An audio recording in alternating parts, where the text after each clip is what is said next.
এখন পর্যন্ত যে প্রজেক্ট সংখ্যা সেটা হচ্ছে যে 100+ এবং ক্লায়েন্ট সংখ্যা আনুমানিক 60-70 জন আছে, কারণ আমরা একই ক্লায়েন্টের বেশ কিছু প্রজেক্ট করছি। তো এটা হচ্ছে আমাদের এখন পর্যন্ত টোটাল কাজ আর কি। এটা প্রথম দিকে দেশভিত্তিকই বেশি ছিল, পরে এখন দেখা যাচ্ছে 50% দেশের ভিতর, 50% হচ্ছে দেশের বাইরে। লক করে ইউএসএ থেকে, কানাডা থেকে, সৌদি আরব থেকে আসে, তারপরে কুয়েত থেকে আসে, তারপর হচ্ছে মানে বিদেশি এই দেশগুলোতেই আমরা বেশি মানে ক্লায়েন্ট পাই। আমাদের সব সিস্টেমই হচ্ছে অনলাইনে। আমাদের অফিস বা যেটা একটা স্পেস আছে, অনেক সময় ক্লায়েন্ট আসে, ওখানে দেখে গেলে কেউ মনে করবে না যে এখানে একটা অফিস আছে, মনে হবে একটা বাসার মতো, ওটা খালি আমার কাজ করার জায়গা। এই বিষয়টা এরকম। এখন টিম মেম্বার হচ্ছে মোট 15 জন, এটা থাকে, এটা প্লাস মাইনাস হয়। তো অ্যাক্টিভ এখন হচ্ছে 12 জনের মতো আছে। 15 জন টিম মেম্বার অলওয়েজ আমরা কানেক্টেড আছি। বাই রিমোট, যে যার বাসায়, এমনকি কেউ যদি ঘুরতেও যায় সেখানেও কাজ করে, মানে তার ল্যাপটপটার সাথে থাকলেই হয়ে গেল। তিনটা মূল মন্ত্র আছে একটা মানুষের জীবনের। একটা হচ্ছে ফিনান্সিয়াল ফ্রিডম, একটা হচ্ছে টাইম ফ্রিডম, আর হচ্ছে যে অবস্থান, মানে আপনি কোথায় থাকবেন। তো সেখানে আপনি এই তিনটা জিনিস যদি অ্যাচিভ করেন, টাকা পয়সার স্বাধীনতা, তারপরে সময় কাটানোর স্বাধীনতা এবং অবস্থানের স্বাধীনতা, আপনি যে কোনো লোকেশনে থাকতে পারবেন। তো আমার এটা একটা মোটো ছিল। তো এইটা যদি আমি অ্যাচিভ করতে চাই, আমি দেখছি আমার একটা সফটওয়্যার কোম্পানি লাগবে, এটা রিমোটলি চালাইতে হবে। মানে আমার এখানে একটা রিয়েল এক্সপিরিয়েন্স হচ্ছে যে মানে ক্লায়েন্ট একটু শিক্ষিত হইতে হবে। মানে এখন বাজারে অ্যাপ বানায় অনেক বড় লোক হয়ে যাচ্ছে, এরকম দেখে অনেকেই চলে আসতেছে অ্যাপ বানাইতে। এবং হচ্ছে প্রজেক্ট প্রাইসিং যাদের বেশি, তারাই হচ্ছে কম ভেজাল করে।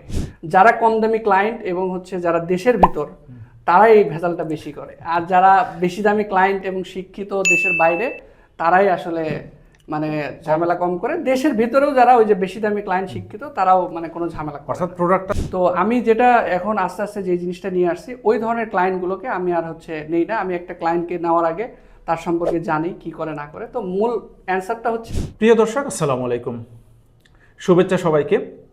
আজ আমাদের স্টোরিতে উপস্থিত আছেন জনাব সৈকত হোসেন। সৈকত হোসেন, যিনি রুয়েট থেকে কম্পিউটার সায়েন্সে পড়াশোনা শেষ করে নিজের একটি প্রতিষ্ঠান কোড স্টুডিও প্রতিষ্ঠা করেছেন। কোড স্টুডিও প্রতিষ্ঠা করার পেছনে তার যে গল্পটি রয়েছে, আজ আমরা তার মুখে সেই গল্পটি শুনবো। সৈকত হোসেন ভাই, আপনাকে স্বাগতম আমাদের সাথে। ভাই আপনাকে অসংখ্য ধন্যবাদ এরকম একটা অনুষ্ঠানে আমাকে ইনভাইট করার জন্য।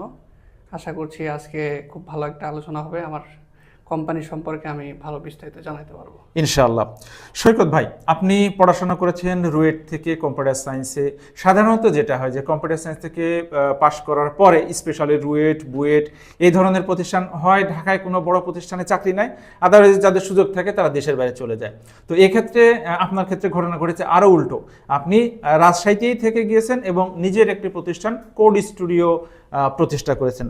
এই কোড স্টুডিও প্রতিষ্ঠানটি প্রতিষ্ঠা করার পিছনে আপনার গল্পটা একটু জানতে চাই, এবং সেটা রাজশাহীতেই কেন? আরও তো অন্য, ইভেন ঢাকাতেও হতে পারতো, রাজশাহীতে কেন? আচ্ছা, প্রথমে আপনি যে প্রশ্নটা করছেন যে আমাকে আমার কোম্পানির যে পুরো জার্নি গল্প, এটা তৈরি করার পিছনের গল্প, সেটা এখানে কেন করলাম, এটা হচ্ছে আমার রুয়েটের এনভায়রনমেন্টটাই আমাকে এটা বানাইতে হেল্প করছে। যেমন আমরা যখন ফার্স্ট ইয়ারে ক্লাস করতাম, আমাদের যে শ্রদ্ধেয় স্যাররা আছে, আমাদের বড় ভাইদের গল্প শোনাইতো, তারা রাজশাহীতে এরকম কোম্পানি করে তারা এখন দেশের বাইরে কোম্পানিটা শিফট করছে। তো তখন আমি মানে যে প্যাটার্নটা দেখতাম যে 5-6 বছর পর পরে এরকম একটা রুয়েট থেকে কোম্পানি হচ্ছে। তো তখন দেখলাম যে আমাদের আশেপাশে কোনো সিরিজ এটা করতেছে না, বা আমার মনে এটা গেঁথে যায় যে আমার একটা কোম্পানি করতে হবে। তো দেন এই পর্যন্তই গল্পটা ছিল। আমার বাড়ি আসলে বগুড়া। তো আমি নিয়মিত সকালে উঠে বাসে যাতায়াত করতাম। তো একদিন হঠাৎ করে আমি বাসে যাচ্ছি, কিন্তু সেই দিন হয়েছে কি, আমি ইয়ারফোনটা সঙ্গে নিয়ে নেই। তো তখন আমার হচ্ছে এই 3 ঘন্টার জার্নি খুব বোরিং লাগতেছিল। আমি ভাবছিলাম যে কি করা যায়, আমার তো সময় কাটাইতে হবে। তো পরে আমি যেটা করলাম যে আমার তখন থিঙ্কিং আসলো, আমি তো একটা কোম্পানি খুলতে চাই, তাহলে এটা নিয়ে একটু প্ল্যান করি। তো সেই দিনই প্ল্যান করলাম, বাসের ভিতর, বাসায় গিয়ে আমার বন্ধুকে দিয়ে একটা লোগো তৈরির চিন্তা ভাবনা করলাম। তখন কোম্পানির নাম এটা ছিল না। তো লোগো তৈরি করে সেদিন থেকে আসলে আমি একটা প্ল্যান করি, 1 বছর আমি কাজগুলো শিখবো, দেন হচ্ছে কোম্পানিটাকে আমি লঞ্চ করব। তারপরে আমি 1 বছর টাইম নিছি, তারপরে হচ্ছে যে এই কোম্পানিটাকে আমি লঞ্চ করছি। এটার পিছনে বড় ভূমিকা হচ্ছে আমাদের রুয়েট যে কালচার আছে, এখানে স্যাররা অনেক গল্প করে, বড় ভাই ব্রাদার বিভিন্ন অনুষ্ঠানে আসে, এবং ওখান থেকে আমি অনুপ্রেরণা পাইছি। এবং আমার যে ফ্রেন্ড সার্কেল, আমার ফ্রেন্ড সার্কেল খুবই ভালো।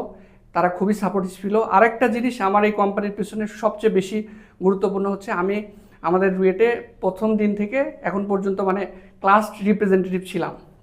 তো আমি প্রথমে এত কথা বলতে পারতাম না, এত লিডিং পর্যায়ে ছিল না আমার। তো সেখানে যেটা হয়েছে যে আমি না চাইতেও মানে এই এনভায়রনমেন্টে থাকতে থাকতে আমার এটা চলে আসছে, আমাকে অনেক মানুষ জেনে গেছে। তারপরে আমার এই সার্ভিসটা আসলে একটা ভালো পর্যায়ে গেছে। এবং আমার দুইজন বন্ধু, উৎসব কুমার ঘোষ এবং সাদিক মাহমুদ, তারা আমার খুব কাছের বন্ধু। তারা এখন দেশে নাই, দেশের বাইরে, একজন আমেরিকাতে, একজন মালয়েশিয়া আছে। তারা আমাকে সব সময় অর্থনৈতিকভাবে না হলেও মৌখিকভাবে একটা সাপোর্ট রুয়েটে দিয়ে গেছে। এই জন্যই আমার এই হচ্ছে কোম্পানিটা হয়েছে। আর সেকেন্ডলি, আপনি যে প্রশ্নটা আমাকে করছেন যে কেন আমি রাজশাহীতে পড়ে আছি, তো কাহিনী হচ্ছে আমি আমার যে প্রতিষ্ঠান এটা শুরু করছি আমি যখন সেকেন্ড ইয়ারে থাকি। তো তখন থেকে দেখতাম যে আমার বন্ধুরা বিভিন্ন কোম্পানিতে ইন্টার্নশিপ করে, তারপরে হচ্ছে ওরা ইনকাম করে। তখন আমি দেখি যে আমার কোম্পানির মাধ্যমে আমি ওদের থেকে একটা বেটার ইনকাম অপরচুনিটি পাচ্ছি। তো তারপরে দেখলাম যে ওরা বের হয়ে যে চাকরিগুলোতে ঢুকতেছে, ওখানে যে সুযোগ সুবিধা আর আমার এই এনভায়রনমেন্টের সুযোগ সুবিধা বেশি, এটা অর্থনৈতিক। এবং আরেকটা বিষয় হচ্ছে যে আমার আব্বা আম্মাকে আমি এখানে রাজশাহীতে নিয়ে আসছি, ওনাদের কাছে থাকতে পারতেছি। এবং রাজশাহীতে তুলনামূলক খরচ কম, থাকা খাওয়ার। তো ঢাকাতে আসলে যে এক্সপেন্স আছে, তো সব মিলায় আমি দেখলাম যে যেহেতু আমার সব কাজ রাজশাহীতেই করা যাচ্ছে, সব সুযোগ সুবিধা আমি এখানেই পাচ্ছি, তো আমি কেন ঢাকায় যাব, কেন বাইরে যাব। এমনকি এখন আমি একটা অ্যানালাইসিস করছি যে আমার বন্ধুরা যারা বিদেশে আছে তারা যেরকম লাইফ লিড করতেছে, তো আমি খুব ক্লোজলি তাদের সাথে থেকে দেখছি যে ওর থেকে ভালো লাইফ লিড আমি রাজশাহীতে বসেই করতেছি। মানে এরকম হচ্ছে যে মানে ইনকামের দিক থেকে হতে পারে, এবং যে আদার সুযোগ সুবিধা হতে পারে। হয়তো রাজশাহী শহর অন্য মানুষ এই সুযোগ সুবিধা পাচ্ছে না, কিন্তু আমার মানে তুলনামূলক আমি আল্লাহর রহমতে হচ্ছে ভালো আছি। তো এই জন্য আমি যেটা দেখতেছি, আমার আসলে অন্য দেশে মুভ করারও ইচ্ছা নাই, বা হচ্ছে ঢাকাতেও আমার যাইতে হবে এমন কিছু না। আমি রাজশাহী থেকেই আমেরিকান ক্লায়েন্টের সাথে কাজ করতেছি, দেশের বাইরের সাথে কাজ করতেছি, এই জন্য মূলত রাজশাহীতে থাকা। মাশাআল্লাহ, আপনার জন্য শুভকামনা। আশা করি সামনে ইনশাআল্লাহ আরো ভালো কিছু হবে। আমরা কোড স্টুডিওর শুরুর গল্পটা শুনলাম, অন্তত কিভাবে ইস্টাবলিশ হলো তার গল্পটা শুনলাম। এখন জানতে চাইবো যে কোড স্টুডিও আসলে কি ধরনের প্রোডাক্ট বা সার্ভিস দিয়ে থাকে, তার সম্পর্কে যদি বলতেন। আচ্ছা, আমরা মূলত মোবাইল অ্যাপ নিয়ে কাজ করি। আমরা হচ্ছে মেইন সার্ভিস আমাদের মোবাইল অ্যাপ ডেভেলপমেন্ট, আমরা এটাই করি। আমরা হচ্ছে আমাদের কাছে যদি কারো একটা কাস্টম আইডিয়া, আমরা কাস্টম আইডিয়া নিয়ে কাজ করি। আমরা হচ্ছে গতানুগতিক বাজারে একটা ই কমার্স লঞ্চ করা বা একটা হচ্ছে মাল্টিভেন্ডর লঞ্চ করা, এই টাইপের না। আমরা নিজস্ব যাদের একটা থিম আছে আমরা তাদেরকে নিয়ে কাজ করি। আর আমরা ওয়েবসাইটটাও ডেভেলপ করে দিই, কারণ একটা মোবাইল অ্যাপ বানাই, সাথে অনেকে ওয়েবসাইটটা চায়। মেইনলি আমাদের ফোকাস হচ্ছে এই দুইটাই সার্ভিস আর কি, এটাই আমাদের। এক্সেলেন্ট। একটা প্রতিষ্ঠান শুরু করলে যেটা হয়, শুরুতে আসলে পুরোটাই সমস্যার মধ্যে দিয়ে যেতে হয়। কাজ পাওয়া, ম্যান পাওয়ারকে হ্যান্ডেল করা, অন টাইমে কাজ ডেলিভারি দেওয়া, ও হরেক রকম ঝামেলার মধ্যে আসলে যেতে হয়। অভিজ্ঞতা না থাকলে যেটা হয় পদে পদে ধাক্কা। তো আপনার এই শুরুতে আসলে আপনার প্রতিষ্ঠান শুরুর ক্ষেত্রে আপনার চ্যালেঞ্জগুলো আসলে কি কি ছিল? প্রথমে যে চ্যালেঞ্জটা ছিল যে মানে হচ্ছে ক্লায়েন্ট পাওয়া, এটাই মানে বড় সমস্যা, সবচেয়ে বড় সমস্যা। আমি এটা বুঝতাম না যে কিভাবে ক্লায়েন্ট পাইতে হয়। তো আমি ফাইবার, আপওয়ার্ক এগুলোতে আমি যে মার্কেটার খুঁজতাম যে ভাই এটা হচ্ছে আমার সফটওয়্যার কোম্পানি আছে, এটা কেমনে আমি সেল বাড়াবো। তো এইভাবে খুঁজতে খুঁজতে আমার রাজশাহীর এক বড় ভাইয়ের সাথে দেখা হয়, ভাইয়ের নামটা আমি ভুলে গেছি। তো ভাই বলে আমি তো রাজশাহী থাকি। দেন হচ্ছে আমরা সরাসরি মিট করি। দেন তার একটা বড় ভাই আছে, তো তার কাছে যাই, সেও এরকম কিছু একটা করতে চাচ্ছে। এইভাবে আমার রাজশাহীতে কয়েকজনের সাথে পরিচয় হয়ে যায়। তো তার মধ্যে থেকে আমি একটা অর্ডার পেয়ে যাই 2,500 টাকার। 2,500 টাকা। আমার খুবই সেদিন খুশি লাগছে। আমি বাসায় ফোন দিছি, আমি তো 2,500 টাকার একটা কাজ পেয়ে গেছি। ভাই আমাকে অ্যাডভান্সও করে দিছে, মানে 500 টাকা বা 1,500 টাকা এরকম। তো আমি খুবই খুশি যে আরে আমি তো এই কাজ পাইছি। তো এইভাবে আমি যে দেখলাম যে আমার সেল স্কিল এইটা মানে বাড়াইতে হবে, এইটা হচ্ছে চ্যালেঞ্জ।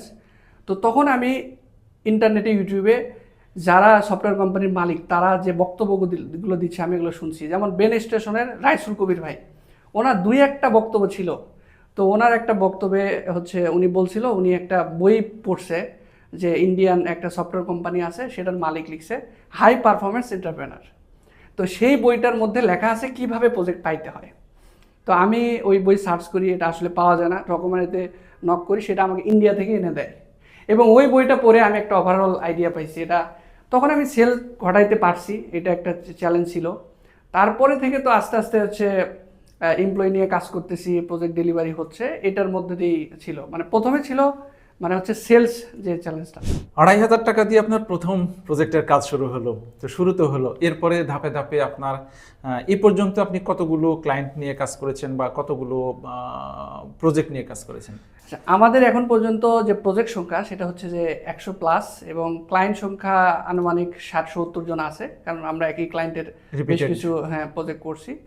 তো এটা হচ্ছে আমাদের এখন পর্যন্ত টোটাল কাজ। কাজ আর কি। এর মধ্যে কত শতাংশ দেশের ভিতরের আর কত শতাংশ দেশের বাইরের? এটা প্রথম দিকে দেশভিত্তিকই বেশি ছিল, পরে এখন দেখা যাচ্ছে 50% দেশের ভিতর, 50% হচ্ছে দেশের বাইরে। সাধারণত কোন দেশের ক্লায়েন্টগুলো আপনাদের বেশি হয়ে থাকে? আমাদের নক করে ইউএসএ থেকে, কানাডা থেকে, সৌদি আরব থেকে আছে, তারপরে কুয়েত থেকে আছে, তারপর হচ্ছে মানে বিদেশি এই দেশগুলোতেই আমরা বেশি মানে ক্লায়েন্ট পাই। কোন ধরনের ক্লায়েন্টকে হ্যান্ডেল করা কঠিন, দেশের ভিতরে না দেশের বাইরের? মানে আমার এখানে একটা রিয়েল এক্সপিরিয়েন্স হচ্ছে যে মানে ক্লায়েন্ট একটু শিক্ষিত হইতে হবে। মানে এখন বাজারে অ্যাপ বানায় অনেক বড় লোক হয়ে যাচ্ছে, এরকম দেখে অনেকেই চলে আসতেছে অ্যাপ বানাইতে। এবং হচ্ছে প্রজেক্ট প্রাইসিং যাদের বেশি তারাই হচ্ছে কম ভেজাল করে, এটা আমার লাইফ এক্সপিরিয়েন্স। তো শিক্ষিত এবং প্রজেক্ট প্রাইসিং বেশি, কিন্তু দেশের ভিতরেই ক্লায়েন্ট আমার সাথে বেশি ভেজাল করে, যে যাদের প্রাইসিংটা হচ্ছে কম ছিল এবং হচ্ছে তাদের এক্সপেকটেশন খুবই বেশি থাকে, খুবই চেঞ্জ চায়। তো আমি যেটা এখন আস্তে আস্তে যে জিনিসটা নিয়ে আসছি, ওই ধরনের ক্লায়েন্টগুলোকে আমি আর হচ্ছে নেই না। আমি একটা ক্লায়েন্টকে নেওয়ার আগে তার সম্পর্কে জানি কি করে না করে। তো মূল অ্যান্সারটা হচ্ছে যারা কম দামি ক্লায়েন্ট এবং হচ্ছে যারা দেশের ভিতর, তারাই এই ভেজালটা বেশি করে। আর যারা বেশি দামি ক্লায়েন্ট এবং শিক্ষিত দেশের বাইরে, তারাই আসলে মানে ঝামেলা কম করে। দেশের ভিতরেও যারা ওই যে বেশি দামি ক্লায়েন্ট শিক্ষিত, তারাও মানে কোনো ঝামেলা করে না। অর্থাৎ প্রোডাক্টটা যদি হাই প্রাইসের হয় তো সেই ক্ষেত্রে দেখা যায় যে ঝামেলাটা কম, হয়। এটাই আমি দেখছি আজকে। আচ্ছা, যেহেতু আপনার কাজের সংখ্যা অনেক, বড় বড় কাজ করতে হয়, সেক্ষেত্রে তো অবশ্যই একটা টিম আপনার প্রয়োজন। তো সেক্ষেত্রে আপনার এই মুহূর্তে টিম মেম্বার কতজন এবং তারা কিভাবে কাজ করতেছে? আমাদের এখন টিম মেম্বার হচ্ছে মোট 15 জন, এটা থাকে, এটা প্লাস মাইনাস হয়। জি। তো অ্যাক্টিভ এখন হচ্ছে 12 জনের মতো আছে, 15 জন টিম মেম্বার অলওয়েজ আমরা কানেক্টেড আছি। ওকে। আর আমাদের সব সিস্টেমই হচ্ছে অনলাইনে। আমাদের অফিস বা যেটা একটা স্পেস আছে, অনেক সময় ক্লায়েন্ট আসে, ওখানে দেখে গেলে কেউ মনে করবে না যে এখানে একটা অফিস আছে, মনে হবে একটা বাসার মতো, ওটা খালি আমার কাজ করার জায়গা, এই বিষয়টা এরকম। অর্থাৎ আপনার টিম মেম্বাররা সবাই রিমোটলি কাজ করে? সবাই রিমোট, যে যার বাসায়, এমনকি কেউ যদি ঘুরতেও যায় সেখানেও কাজ করে, মানে তার ল্যাপটপটার সাথে থাকলেই হয়ে গেল আর কি। এই রিমোট কাজে, রিমোট এমপ্লয়ি, রিমোট কাজ, এগুলো মেনটেন করতে সমস্যা হয় না? এটা হচ্ছে যে মানে আমার জীবনে একটা এই কিছু গোল চলে আসছে। যেমন আমি অনেক বই পড়ছি, বা ইনস্টাগ্রামে মানে কিছু পেজ আছে বিজনেস রিলেটেড, তারা হচ্ছে বিভিন্ন রকম বিজনেসের জ্ঞান দেয়। তো সেখানে 3টা মূল মন্ত্র আছে একটা মানুষের জীবনের। একটা হচ্ছে ফিনান্সিয়াল ফ্রিডম, একটা হচ্ছে টাইম ফ্রিডম, আর হচ্ছে যে মানে এই 2টা আছে, আর একটা হচ্ছে যে অবস্থান, মানে আপনি কোথায় থাকবেন। তো সেখানে আপনি এই 3টা জিনিস যদি অ্যাচিভ করেন, টাকা পয়সার স্বাধীনতা, তারপরে সময় কাটানোর স্বাধীনতা এবং অবস্থানের স্বাধীনতা, আপনি যে কোনো লোকেশনে থাকতে পারবেন। তো আমার এটা একটা মোটো ছিল। তো এইটা যদি আমি অ্যাচিভ করতে চাই, আমি দেখছি আমার একটা সফটওয়্যার কোম্পানি লাগবে, এটা রিমোটলি চালাইতে হবে। তো হচ্ছে যে সেক্ষেত্রে আমি যে কোনো জায়গায় থাকি, সমস্যা নাই। আবার হচ্ছে যে এখানে ওই 3টাই অ্যাচিভ হয়। তো আমার আসলে আমি প্রথম থেকেই আমার মাইন্ডসেটটা এরকমই ছিল, আমি এরকম একটা এনভায়রনমেন্ট বানাবো, সেই অনুযায়ী আমি প্ল্যান করছি এবং আমার কোনো অসুবিধা হয় না। মানে সবাই কাজের স্মুথলি কাজ চলতেছে। রিমোট এমপ্লয়ীদের ক্ষেত্রে সুবিধা কি কি পাচ্ছেন আপনি? সুবিধা হচ্ছে যে প্রথমত আমি যদি বলি, আমার 15 জন এমপ্লয়ি আছে, এটা যদি আমি অফিস এনভায়রনমেন্ট চালাতাম, আমার অফিস খরচ আছে, তাদের মানে ডেস্কটপের যে পিছনে খরচ আছে, তাদের খাওয়া দাওয়ার পিছনে খরচ আছে, এই খরচগুলো একদম আমার হচ্ছে নাই হয়ে যাচ্ছে, এবং আমি একটা ভালো প্রোডাক্টিভিটি পাচ্ছি। যেমন একটা অফিস এনভায়রনমেন্টে হলে অনেকেই যেটা হয় যে মানে হয়তো 9টায় আসলো বা সকালে আসলো, কিন্তু সে ফুল প্রোডাক্টিভ না, মানে এই 5টার মধ্যে সবসময় ফুল প্রোডাক্টিভ থাকতে পারে না। তখন কষ্ট করে হলেও, জোর করে হলেও সে কাজ করতেছে, আসলে তো সে আসলে ফুল আপনাকে দিতে পারতেছে না। কিন্তু রিমোট হওয়াতে হয় কি, যখন যাদের ভালো লাগে না, তারা হচ্ছে যে এটা ব্রেক নিয়ে নেয় এবং তারা রিল্যাক্স করে, এবং তারা মনে করে আমরা স্বাধীন, মানে ওই রকম কোনো বাধ্যবাধকতা নাই তোমার এটা করতে হবে। তো এটার হচ্ছে যে খুব বেনিফিট পাওয়া যায়, তারা ফুল একটা পারফরমেন্স দিতে পারে আর কি। সেক্ষেত্রে আপনারা মানে এমপ্লয়ীদেরকে ট্র্যাক করেন কিভাবে যে সে কাজটা ঠিক মতো করতেছে কিনা? আচ্ছা, এখানে প্রথমে আমাদের এটা খুবই বলা জরুরি যে যারা রিমোট ওয়ার্ক মানে এটা চালাইতে চায়, যে প্রথম দিকে এমপ্লয়িরা আমাকে ফাঁকি দিত, যে ধরেন বলতেছে কাজ করতেছে, ফোনে বলতেছে যে কাজ করতেছি, কিন্তু আসলে সে কাজে বসে নাই, হয়তো রাতে বসে একটা পারফরমেন্স দিতে চাচ্ছে, রাতেও হয়তো হচ্ছে না। তো পরে আমি একটু ইন্টারনেটে ঘাটাঘাটি করলাম যে কোনো ট্র্যাকিং সফটওয়্যার আছে কিনা। তো সর্বোপরি এখন আমরা যেটা চালাই যে আমরা স্ক্রিনটাই রেকর্ড করি, আমরা একটা সফটওয়্যার আছে ফ্রি, স্ক্রিনটা রেকর্ড করে রাখি, ওই স্ক্রিন রেকর্ডগুলো সবসময় আপলোড করে, আমাদের একটা জায়গা আছে ভিডিও আপলোড করার, সেখানে যে যার মতো যে প্রজেক্টের নাম, কত তারিখ, কত ঘন্টা এবং কে, এটা আপলোড করে রাখে এবং এক্সেল শিটে এগুলো লিখে রাখে। তো সেই হিসেবে আমাদেরকে ফাঁকি দেওয়ার সুযোগ নেয়, কারণ তার স্ক্রিনটাই আমি দেখতে পাচ্ছি সে কী করতেছে।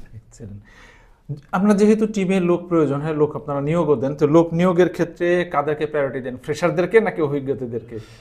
আমরা বলতে গেলে আমরা হচ্ছে একদম ফ্রেশারদের নিয়োগ দেই না, আবার একদম অভিজ্ঞদেরও নিয়োগ দেই না।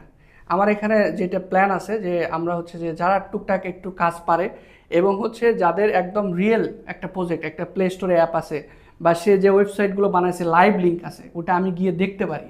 অনেকে আছে আমাকে গিটহাবে কোডের লিঙ্ক দিছে, আমি আসলে ওগুলা অ্যালাউ করি না। আমি হচ্ছে যে দেখা যায় যারা একদম রিয়েল মানে কিছু কাজ করছে, একদম এক্সপিরিয়েন্স না, আবার হচ্ছে একদম ফ্রেশার না, আমরা তাদেরকেই আসলে নিয়ে থাকি আসলে। মানে যার কমপ্লিট মানে প্রোডাক্ট বা সার্ভিস দেখানোর মতন সুযোগ আছে, তাকেই আপনি শুধু নিচ্ছেন। এক্সেলেন্ট। একটা এমপ্লয়িকে জাজ করার প্রথম স্টেপটাই হচ্ছে তার সিভিটা। তাহলে সিভি ক্ষেত্রে আপনি কোন বিষয়গুলোকে প্রায়োরিটি দেন? আচ্ছা, আমাদের যেটা হচ্ছে যে আমাদের এখানে ক্রিয়েটিভ কাজ হয়, আমাদের এখানে হচ্ছে মোবাইল অ্যাপ ডেভেলপমেন্ট বা ওয়েবসাইট ডেভেলপমেন্ট, এর ডিজাইন রিলেটেড কাজ আছে। তো যখন মানুষ আমাকে সিভি দেয়, আমি তার সিভির ওভারলুক মানে লুকটা কেমন, ফার্স্টে লুকটা লুক মানে ফন্টটা কেমন, সে কি কালার ইউজ করছে, আমি মানে একদম হচ্ছে কালারফুল চাই না, আমি চাই হচ্ছে একটা মিনিমাল ডিজাইন, এটা আমি প্রথমেই দেখি। দেন আমি চলে যাই হচ্ছে সে কী কী প্রজেক্ট করছে, সে দেখা যাচ্ছে যে ওই প্রজেক্টগুলো লাইভ আছে কিনা ওগুলো দেখি। লাইভ না থাকলে অনেকে যেটা করে যে স্ক্রিন রেকর্ড করে সুন্দরভাবে ভিডিও প্রেজেন্টেশন করে দেয়, আমি এটা খুব মানে পছন্দ করি যে আমার একটা টেস্ট এতগুলো সিভি আসে, আমি কেমনে সিলেক্ট করবো, ওরা ভিডিও করে রাখে দেয়। কারণ অনেক সময় একটা প্রজেক্ট লাইভ রাখতে গেলে অনেক টাকা খরচ হয়ে যায়, তো ওগুলা ভিডিও করে রাখে দিলেও আমার এটা হয়ে যায়। এবং হচ্ছে স্কিল, আমি লিখছি হচ্ছে নোট জেএসের লোক নিব, মাই স্কিলের লোক নিব, তো অনেকেই তার সিভিতে মাই স্কিল লেখাটাই নেই, তা আমি তো তাদেরকে প্রথমেই ওটা মানে বাদ করে দিই।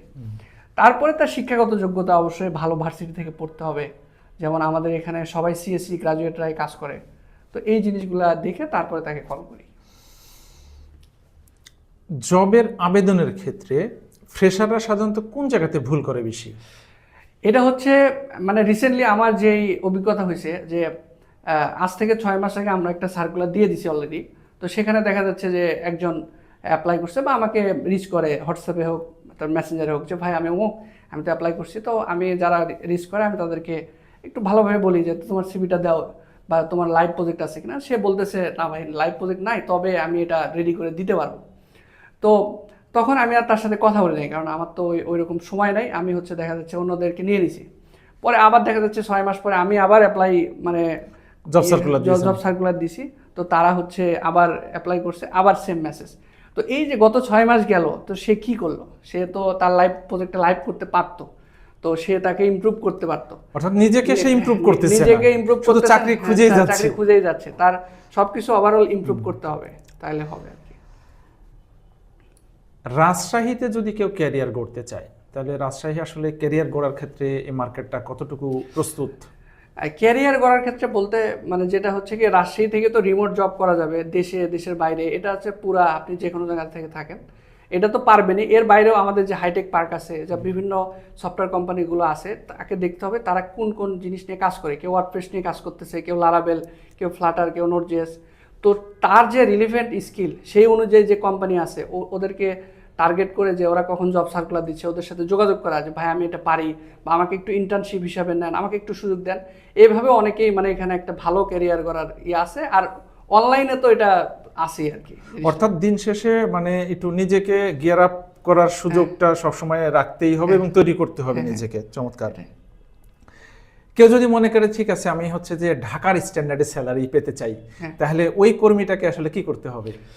এখানে আসলে এই স্যালারিটা হচ্ছে ঢাকার স্ট্যান্ডার্ড বলতে ঢাকায় যে বড় বড়গুলো কোম্পানিগুলো আছে, তো যারা অফিস চালায় এরা হচ্ছে যে ভালো ভালো এমপ্লয়ি আরও নেয়। তো আমাদের কোম্পানি থেকে দেখা যাচ্ছে 1 বছর 2 বছর চাকরি করতে করতে ভালো একটা কোম্পানিতে চলে যায়, সেখানে আরও হাই স্যালারি, হাই বেনিফিট। তো আমি যেটা তাদের মধ্যে লক্ষ্য করি যে তারা শর্ট টাইমে অনেক ভালো পারফরমেন্স দিচ্ছে, মানে আমি হয়তো আশাও করি নাই যে এই কাজটাই কদিনে হয়ে যাবে, তারা আমাকে দিয়ে বলছে ভাই হয়ে গেছে, এবং হচ্ছে যে অনেক কিছু নিজে থেকে বুঝে নেয়, মানে অভিজ্ঞ। তো একদম ভালো স্যালারি পাইতে গেলে তাকে কাজে লাগে থাকতে হবে, জিনিসটা কাজ করে করে অভিজ্ঞতা অর্জন করে দেন আপনি ঢাকা হোক রাজশাহী হোক একটা ভালো আপনি স্যালারি অর্জন করতে পারবেন। এটাই। এক্সিলেন্ট। রাজশাহীতে যে প্রতিষ্ঠান আছে আপনার যে সার্ভিসগুলো আছে, আসলে আপনার সার্ভিসগুলো রাজশাহীর কোন কোন ধরনের প্রতিষ্ঠানকে কভার করে? আমার সার্ভিসের মধ্যে যেটা আছে যে ওয়েবসাইট ডেভেলপমেন্ট আর মোবাইল অ্যাপ ডেভেলপমেন্ট। তো ওয়েবসাইট ডেভেলপমেন্ট রাজশাহীর যত প্রতিষ্ঠান আছে অনলাইন করবে, স্কুল কলেজ মাদ্রাসা, বিভিন্ন বিল্ডিং বানায় যারা, আর্কিটেকচার ফার্ম, সব কিছুই এটা আমার কভার করে, তারা নিতে পারে। এবং আমি যেটা ইউনিক জিনিস নিয়ে কাজ করি, যে যারা হচ্ছে যে মানে একটা স্টার্ট আপ করতে চায়, ইউনিক কিছু নিয়ে কাজ করতে চায়, তারা আমার সাথে যোগাযোগ করে। তো রাজশাহীতে এরকম মাইন্ডের অনেক পিপল আছে, ভার্সিটি পোলাপান আছে, এবং হচ্ছে অনেক তরুণ উদ্যোক্তা আছে, তারা আমার সাথে যোগাযোগ করতে পারে। তাদের জন্য আমি অ্যাপ বানিয়ে দিতে পারি, ওয়েবসাইট বানিয়ে দিতে পারি।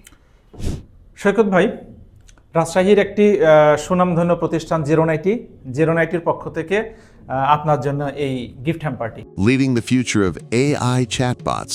BotSailor by Zeron IT, your intelligent companion in innovation. Thank you ভাই, মানে এই গিফটটি দেওয়ার জন্য, এবং জেরোনাইটিকে অসংখ্য ধন্যবাদ, তারা এরকম একটা সুন্দর উদ্যোগকে চালিয়ে নেওয়ার জন্য অনুপ্রেরণা দিচ্ছে।